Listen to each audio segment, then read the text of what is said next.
Esther chapter 7. Esther is one of those books that kind of flows, everything kind of flows together. It's not like one story and then another story happens over here. It's all kind of one theme story. And we'll look at Esther chapter number 7, look at verse number 1. So the king and Haman came to the banquet with Esther the king. So the queen, scared. So wow, I can't read that. So the king and Haman came to the banquet with Esther the queen. And the king said again unto Esther on the second day at the banquet of wine, What is thy petition, Queen Esther? And it shall be granted thee. And what is thy request? And it shall be performed even unto half of the kingdom. Even to the half of the kingdom. Then Esther the queen answered and said, If I have found favor in thy sight, O king, and if it please the king, let my life be given me at my petition, and my people at my request. For we are sold, I and my people, to be destroyed, to be slain, and to perish. But if we had been sold for bondmen and bondwomen, I had held my tongue, although the enemy could not countervail the king's damage. Verse number 5. Then the king Ahasuerus answered and said unto Esther the queen, Who is he and where is he that durst presume in his heart to do so? And Esther said, The adversary and enemy is this wicked Haman. Then Haman was afraid before the king and the queen. And the king, arising from the banquet of wine, in his wrath, went into the palace garden. And Haman stood up to make request for his life to Esther the queen. For he saw that there was evil determined against him by the king. Then the king returned out of the palace garden into the place of the banquet of wine. And Haman was fallen upon the bed whereon Esther was. Then said the king, Will he force the queen also before me in the house? As the word went out of the king's mouth, they covered Haman's face. And Harbonah, one of the chamberlains, said before the king, Behold also the gallows 50 cubits high, which Haman hath made for Mordecai, who had spoken good for the king, standeth in the house of Haman. Then the king said, Hang him thereon. So they hanged Haman on the gallows that he had prepared for Mordecai. Then was the king's wrath pacified. And this is a pretty crazy story. When I was thinking about it, I don't feel bad for Haman, but I'm like, man, talk about the being at a place at the bad time. I mean, in a bad situation at the bad time. Here he is, he's thinking he's high up above it, he's so jealous and he's so frustrated about getting one person's attention, one person's obeisance, that he's losing everything he's got. He's about to lose his own life, but he doesn't even see it. But when I look at chapter 7, some thoughts pop out at me. One of them was, in the worst of situations, Christian character and godly virtues must remain faithful. In the worst of situations, when everything seems like it's just not going well, like it could be the end of the world, your life is in the line, in the worst of situations, Christian character and godly virtues must remain faithful. What do I mean by that? Well, look what Esther said in verse number 4. Esther here is pleading her case. She's pleading a cause before the king. She's concerned for her life, but I love how she presents this to the king. Now remember, the king is her husband, so she's got a little bit of ploy. She's got a little bit of merit there. She's got a little bit of, what's the word I'm looking for? Pull. That's not the word I'm looking for. Sway, that's a good one. Repertoire. She's got a little bit of arsenal. She's got the ear of the king. It says here in verse 4, For we are sold, I and my people, to be destroyed, to be slain, and to perish. But if we had been sold for bondmen and bondwomen, I had held my tongue, although the enemy could not countervail the king's damage. She's like, look, we're sold to be destroyed. We're sold to be put at naught. We're sold to be destroyed. We're sold to be killed, to be slain, and to perish. But if we had been sold for bondwomen, if we were sold into slavery, I would have held my tongue. Look, we're under your rule. We're under your government. We're under your rulers. Under your rule. We're under we're your servants. And she says, if we were taken and sold into bondage, I would have said nothing. If you would have taken me and sold me to the Midianites, to the Egyptians, if you sold me to some other empire, I would have held my tongue. If we were taken by force, I would have held my tongue. But she said, but because we're not, I'm speaking out about this. And she says, although I don't believe anybody can overcome the king. That's what she says in verse number 4. Although the enemy could not countervail the king's damage. She goes, the enemy couldn't survive what the king did. They had such strong defense and such strong offense. They're like, look, the king's not going to let it happen. You won't let it happen, but it'd be better if I did it. It would have been better if I was sold into slavery. In the worst of situations, Christian character and godly virtues must remain faithful. We're seeing that with this guy down in Florida. I don't know this guy's doctrine. I'm assuming this guy's doctrine is not true 100% to the Bible or even what we agree with. But this guy on Sunday decided to have church anyway. And his virtue of, hey, we're having church anyway, that's pretty strong, right? Some people are like, hey, we're going to have church anyway. Well, good for that. I've got a friend in New York. He's like, our doors never close. Well, good for you. I'm glad for you that your doors never close. But if there's 17 foot of snow out there and there's ice between my house and here, I don't care if 3 people showed up. I don't care if 300 visitors wanted to come to church that Sunday. If the roads are treacherous, I'm not going to chance it for my roads to be treacherous, driving my family up here to come to church. It's not life or death situation. But in the worst of situations, Christian character and godly virtues must remain faithful. We don't change our attitudes. We don't lose our faith. We don't choose to somehow, compromise and go to the world in the worst of situations. In the worst of situations, think about this: the choice of slavery versus the choice of death. The choice of forced bondage or the choice of death. What would you rather choose? That's a pretty severe thing, but that is exactly what Esther is speaking of. I could either stay in slavery, be a slave to another empire or whatever, but I'm not. I'm being chosen. My people are being perished. We're going to be destroyed, and we're going to perish. We're going to be slain. She's like, I don't want that to happen. That's the only reason I'm speaking out. Keep your place here in Esther chapter 7, and go over to Colossians chapter 3.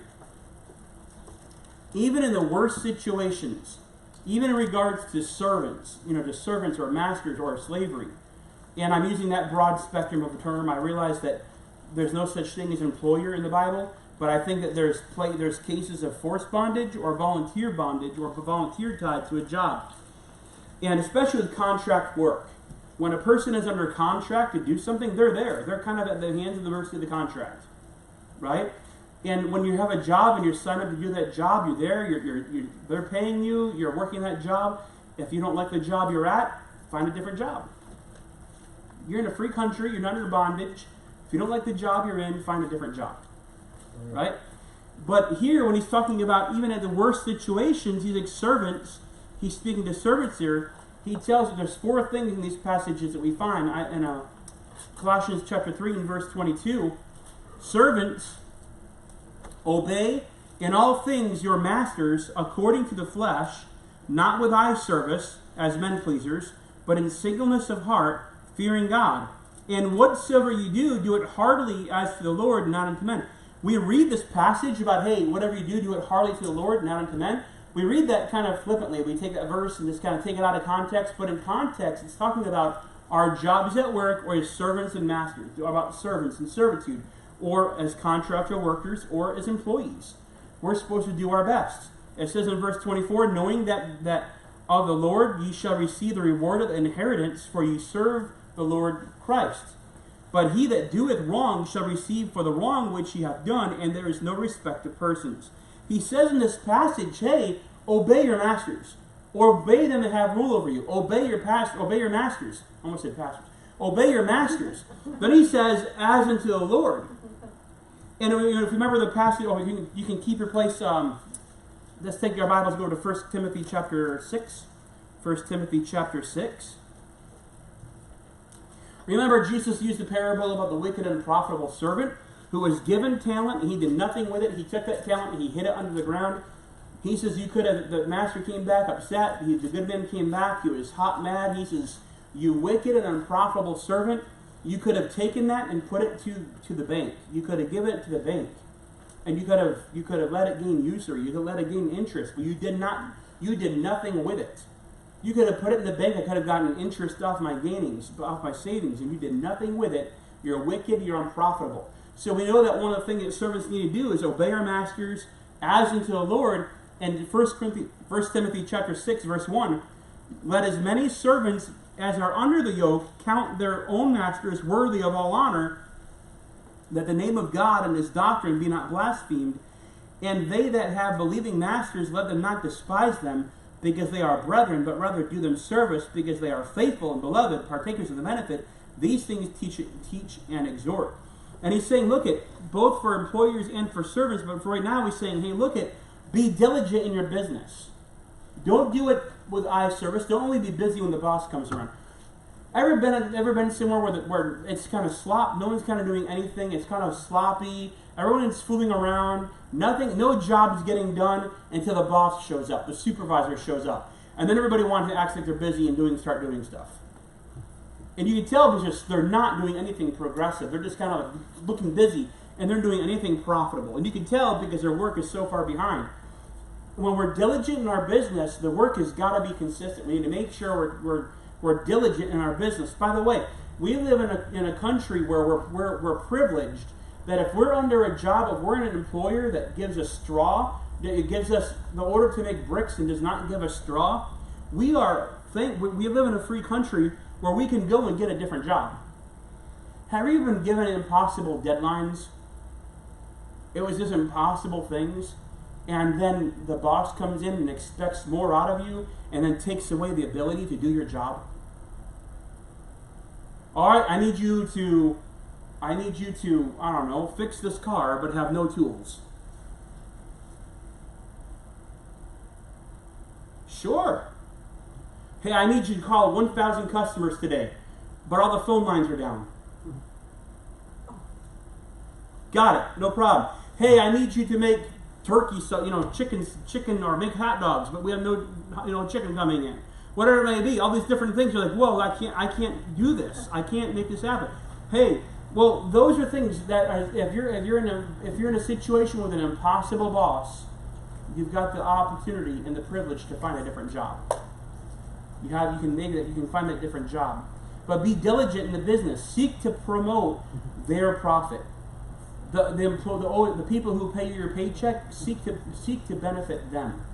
Seek to promote their profit.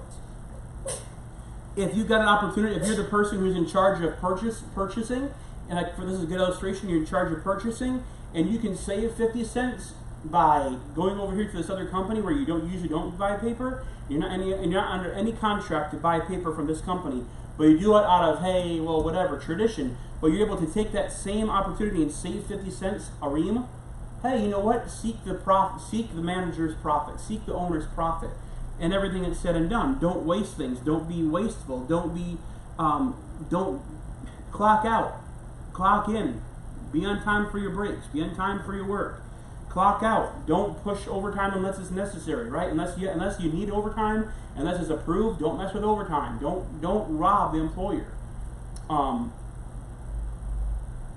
But the same token can be said about masters. Look back to chapter 2, verse number 2 here in 1 Timothy 6, verse 2. It talks about the masters. Hey, and they that have believing masters, let them not despise them, because they are brethren. Because they are but rather do them service, because they are faithful and beloved, partakers of the benefit. These things teach and exhort. You got to find good employees. When you have a good employer, stick with them. If you got good employees, stick with them. Go to 1 Peter chapter 2. 1 Peter chapter 2. If you've got good employees, they're hardworking, industrious workers, they're doing their best to make your money, they're trying to do everything for you, don't run them off. Don't fire them. Don't give them a hard time. Find a way to give them straw. Find a way to show them appreciation. Give them gifts. Give them gift certificates. Give them a $50 gas card. Order pizza in for on a break someday. Reward the employees for doing hard work. 1 Peter chapter 2, verse number 18. Servants, be subject to your masters with all fear, not only to the good and to the gentle, but also to the froward. Also to the ones who are cruel, who are taskmasters. It says in verse number 19, for this is thankworthy if a man for conscience toward God endures grief, suffering wrongfully. For what glory is it if, when ye be buffeted for your faults, ye shall take it patiently. He's talking about employees serving really rough bosses. Don't revile. Don't revile them back. You see what Christ did with subjection. Christ yielded to the authority above him. He didn't talk back. He didn't run their mouth at him. He stayed in subjection to the authority that he was under. But you can find masters can be kind of cruel. Look what it says over there in Colossians chapter 4. Going back over to Colossians.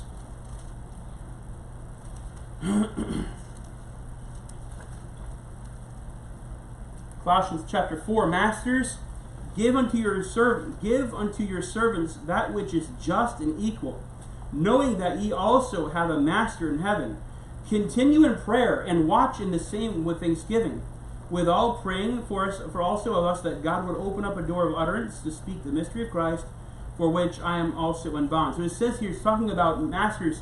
He says, hey, just don't be cruel. Don't give to your employee less than what they deserve, right?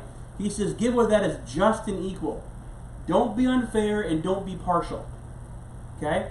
But don't be greedy either. Don't be the kind of person that seeks greed or unjust gain. You know, if you got an employee, remember the parable that Christ used in I think it was Matthew, where he goes out and he's got a vineyard, he's going out at a certain hour, and he goes and hires a bunch of people to work the vineyard. He's come work in my vineyard. And then he goes out a couple hours later, he goes and gets more people, and he pays them all the same wage. And he says, hey, look, I'll pay you the same wage if you work 1 hour or if you work 12 hours. I'm giving you the same wage. Come work in my vineyard. And the people who worked there all day were flipping out mad. They're all upset. They're wroth, the Bible says. And he says, hey, didn't I give you what you were given? Wasn't I not fair? Was this not the wage I said you're going to get? And sometimes sometimes masters will kind of, like employers will kind of change out wages that are unfair, that are unjust. We need to be consistent. Obviously, experience and education breeds a lot more than just, hey, you look different, I'm going to give you something different, right? So it's talking about, just payments. Don't adjust people's wages unfairly. Don't be a Laban who adjusts Jacob's wage how many times? So many times he adjusted Jacob's wage. But in the end, masters are accountable to God. Masters are accountable for what they do. But that was just in the worst of situations, just talking about masters and servants. But also, what about this? Regardless of the sin that you're involved with, going back to Haman, regardless of the sin, it will be found out. Numbers chapter 32, verse 23, and be sure your sin will find you out, right? Galatians 6:7, we know it's talking about the law of giving, but the Bible says this, for whatsoever man soweth, that shall he also reap. Be not deceived, God is not mocked. For whatsoever man soweth, that shall he also reap. So remember that your sin will find you out. Here, Haman didn't think that his sin would find him out. You reap what you sow. You reap what you sow. He was acting in haste. He was acting without thinking. He didn't seek things out. He acted out of wrath, out of anger. He acted things not calculating things through. He acted out of caprice. That's a pretty cool word. I use it. He acted out of caprice, and it cost him his life. The king went outside to cool down.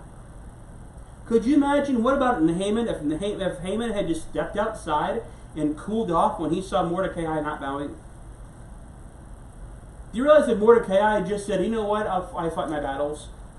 I'll take what I can get, I'll fight my battles. I mean, forget that I just got promoted to be the second, to being higher up above all the other princes in the land. Instead of rejoicing about the good things, about all his wealth, we read that in previous chapters, of all that he had going for him, he stuck it off and said, all this is not if I don't have Mordecai, I'm dead.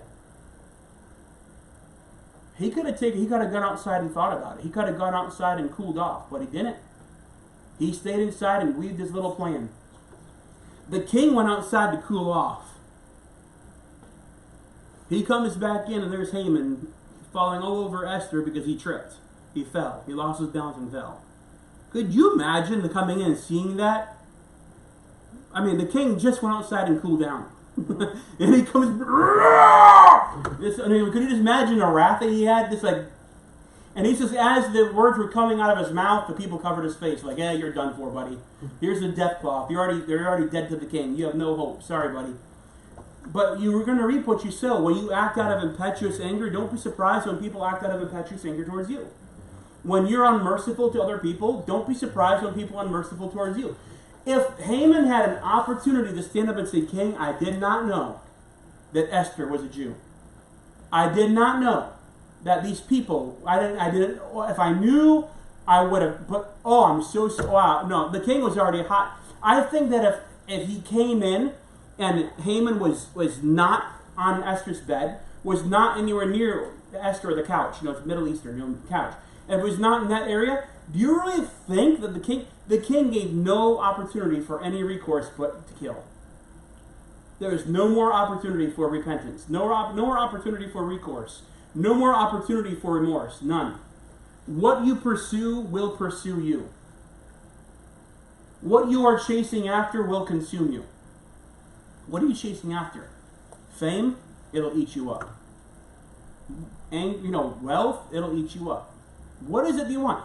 Vanity? Vanity of vanity, saith the preacher. All is vanity. That was the preacher, was King Solomon. Looking back at all that he had, he says, everything I have is vanity. It's useless. Thirdly, Haman's string of by chance. Look at the by chance of Haman. By chance, he was promoted above all the princes. It wasn't because of his judgment and his character and kindness. One guy didn't cower, didn't bend, didn't bow, didn't kiss the ring. One guy, and he wants to exterminate an entire people. That newsflash for you, that is not leadership material. Just letting you know, that's not leadership material. He was, by chance, he was promoted. It wasn't because he earned it. It wasn't because he deserved it. He wasn't even a very good kiss-up. He didn't seek the king's interest. He sought his own. By chance, he was in the king's court at the exact time when the minutes were being read. The king couldn't sleep. He goes, okay, I can't think of anything. I've done listening to Pastor Tim's sermon. That's not putting me to sleep. I need something to put me to sleep. I don't know what, I can't do it. Give me something. He was on TV watching infomercials. That wasn't doing it. All he got stuck in his head was Appliance Direct. He couldn't get anything out of his head. He couldn't sleep. He was like, I can't sleep, wink. He says, you know what? Give me the minutes. Give me the business meeting. That'll put you to sleep. All right, now we'll have Aaron come up and read over every point of our budget. All right, instead of point 1A, C-2, paragraph 1, we see, could you imagine, not because Aaron's a dull reader, it's not that at all, it's just the content is so boring. Not everybody, I say put it this way, 99% of the people out there don't like X's and O's. Aaron likes the X's and O's. This is fascinating. Oh.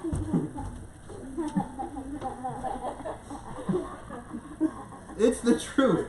I'm giving Aaron the copy of the church policy, the business policy, and just letting him play with the numbers. Whoa, did you know we could save 14 cents if we switched to this company? No, I don't care. But that's Aaron. Aaron tells you, that's his bread and butter. He loves the X's and O's. That's Aaron's favorite thing to do. Here the king couldn't sleep, and he's like, give me something that'll put me to sleep. All right? And he reads a story about Mordecai. He sets up, he goes, what was done for Mordecai? Nothing. And the king's like, nothing? Nothing. And he hears he's in the hall. He goes, who's in the hall? It just so happened by chance, air quotes, that it was Haman coming in asking for the life of Mordecai, the very one who the king was going to bless, was going to show pleasure to, was going to have a parade, a national holiday in his name. Awkward. Just by chance. By chance. Could you imagine he's standing up, he's trying to plead with Esther for his life? He's pleading with Esther for his life. He did not know. He was literally ignorant of what was going on. He didn't have all the facts. He didn't know everything. And boy, now he's trying to backpedal. And as he's trying to stand and he's trying to get up and he's trying to go to her and beg for forgiveness. He trips over the bed. The bed was not like a queen bed sitting, a 60 by 80 queen bed sitting up, box spring mattress and frame. It was like a couch on the floor, right? Y'all been to Middle Eastern restaurants. You know what I'm talking about. You watch Alibaba and the 40 Thieves. And he goes and he trips over it. And he falls in there. She's with her in the bed. And the king comes in. What? just letting just enraged. There it goes. By chance that happened. Go to Ecclesiastes chapter number 9. By chance. You know, I believe there's things that God allows. My wife and I were talking about this earlier. It's one of the very rare times I tell my wife what I'm preaching on. And then she changed my notes a little bit. So, but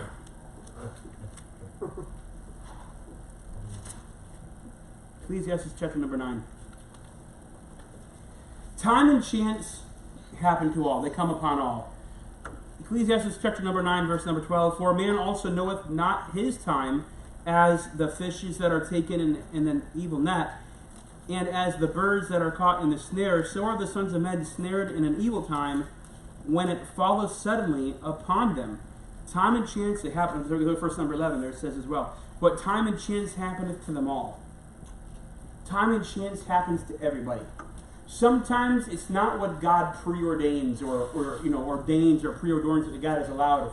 I was telling my wife, I said, I don't believe that God mystically, mysteriously, supernaturally led me to Florida, where I went to college, and where I met my wife. I don't believe it was some kind of supernatural, spiritual thing that was like mystically guiding, like, whoa. I don't think it was some kind of mystically supernatural thing. I do believe it was something that God allowed me, that God knew what I needed for a wife. God knew what my wife didn't need for a husband, and just kind of put my wife into punishment for years. But some of y'all paying attention, some aren't. But not all coincidences are predestined by God. Not all things are coincidence. Some things are coincidences, are quinkings. Some things are. Some things just happen. It's not in my purpose.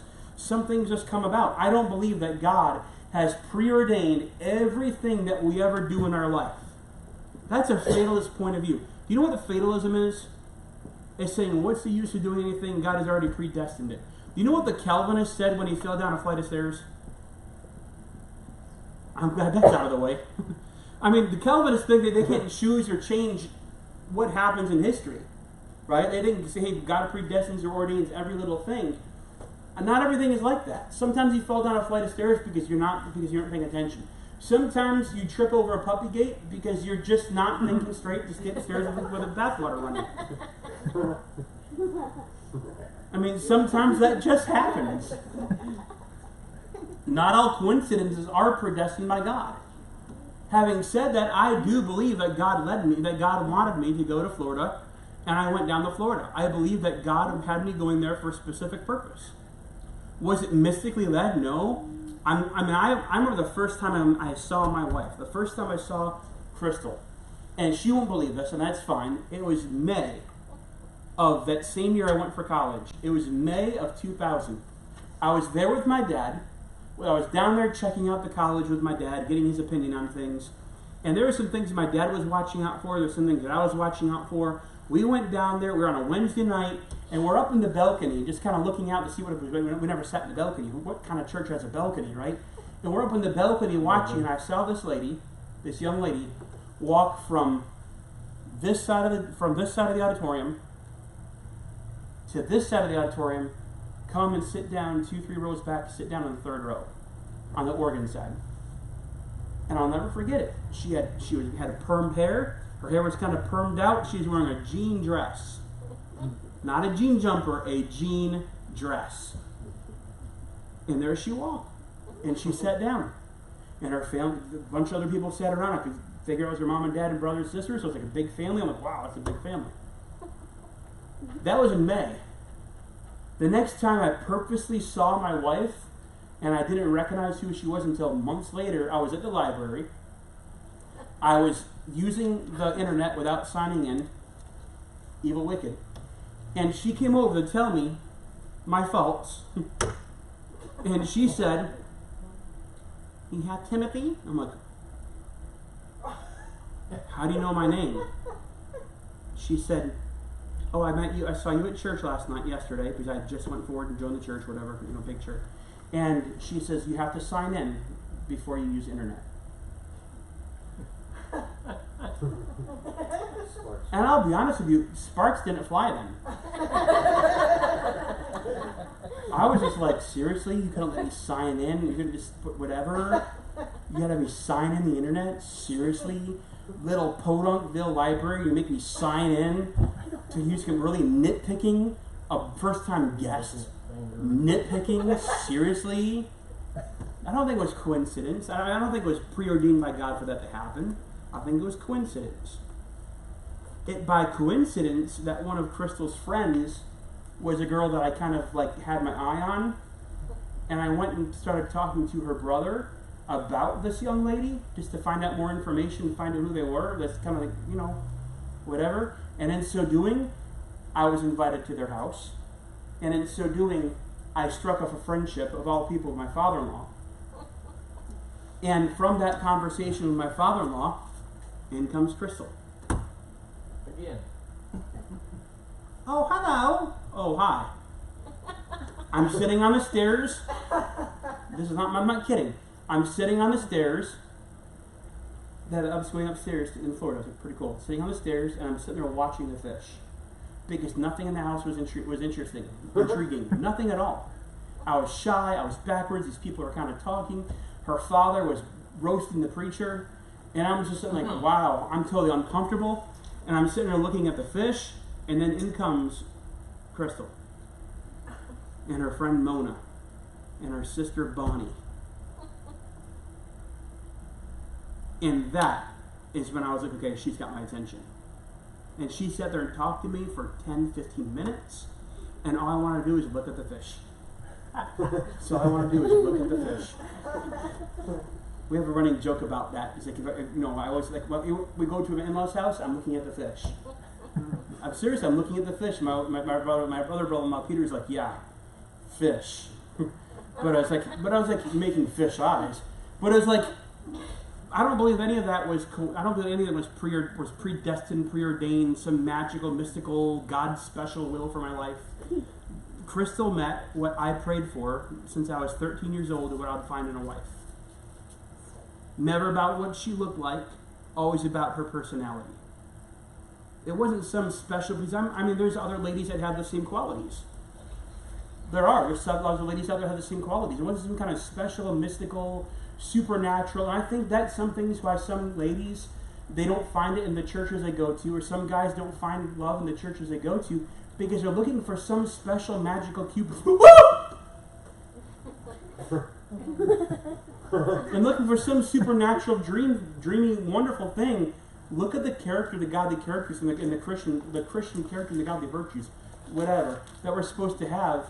I don't believe God mysteriously leads something in some kind of magical, mystical, sign from heaven, follow the star to Jerusalem kind of thing.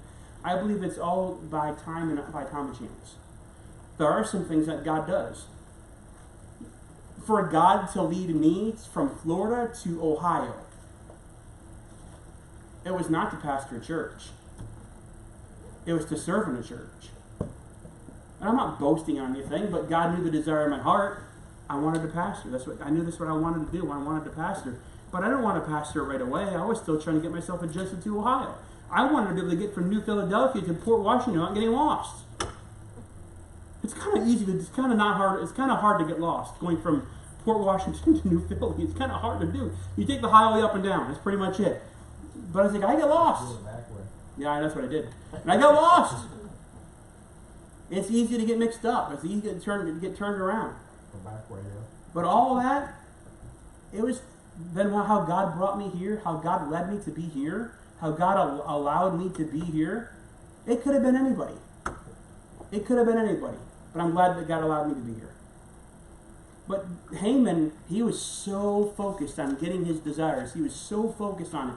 But think of his luck literally ran out. Being in the right place at the right time, one too many times. Being in the wrong place at the right time. His timing was just luck. It wasn't by his persistence. It wasn't by his devotion to his job. It wasn't by anything but by sheer luck. By dumb luck. The things that happen in his life. So don't let the things that you pursue, they'll pursue you. Don't get a big head. Don't get a big head about something that comes along you think is all good. It's not always something that you can endure. It's not always something that's for you. Sometimes you just get lucky. Sometimes it is of God. What's the difference? Well, is it for the glory of God? If it's not for the glory of God, then it's probably not of God. It's not designed for you to do that of God. But anyways, that's all I got for Esther chapter 7. Hope you get a blessing out of it. Let's go ahead and take time in prayer. We'll ask for Brother Aaron if you'll lead us in prayer. And then when it's all nice and quiet, then